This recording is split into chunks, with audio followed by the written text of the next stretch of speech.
अवांखे ॿुधाईंदा हलूं हैदराबाद के इलाइक़े कासमाबाद में पूनम पंप खां बाईपास ताईं वाधूवा रोड जो तामीराती कम जारी है, जिन दुकानदारनि वाखाण कई है। तफ़सील हिन रिपोर्ट में। तामीराती कंपनी के अमलदारन मूजिब रोड के बिन्ही पासे एग्रीगेट मुकम्मल थी चुको है। ईंदड़ कुछ ॾींहंनि अंदर एसफाल्ट शुरू थी वेंदो।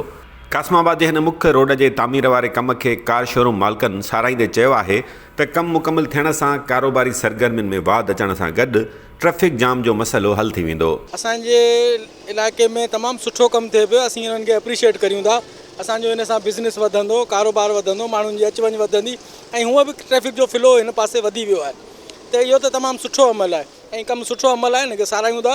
ॿिए पासे वाधूवा रोड ते क़ाइमु दुकाननि जे मालिकनि जो चवणु आहे त वाधूवा ते रश वधण सबबि रोड खे वेकिरो करणु ज़रूरी हो। अदा पहिरीं ॻाल्हि आहे त असांजे कासमाबाद में हीउ सुठो अमल आहे, तरक़ी आहे। असांजो रोड कुशादा थियनि पिया, बिल्कुलु ई हिन खे स्पीड सां वरितो वियो आहे ऐं उहो मुंहिंजे ख़्याल में त शायदि हाणे कमु तेज़ी सां ई हले पियो। छा आहे जो हीउ रोड हाणे हिकिड़ो त कमर्शियल रोड आहे, ॿियो हीउ टच करे थो ॿिनि टिनि शहरनि खे। हीअ असांजो बाईपास खां जी रोड अचे थो वाधूवा, या वाधूवा खां बाईपास वञे थो त हितां असांजो बदीन जो, टंडो मोहम्मद ख़ान जो, इवन सिटी जो माण्हू हितां मटे थो त हीअं रश तमामु घणी थी वई आहे। इन जे करे हिन रोड खे वधाइणु ज़रूरी हो।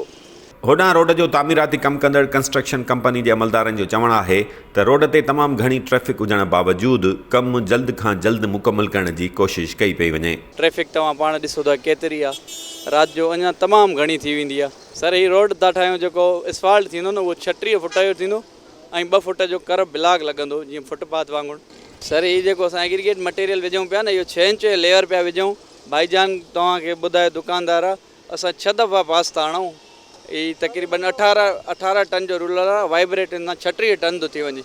तव्हां चेक करे ॾिसो, हीउ जेको एग्रीगेट असां भरिसां ठाहियो आहे, असफाल्ट जो लुक थो ॾिए, एतिरी कंपैक्टेड आहे।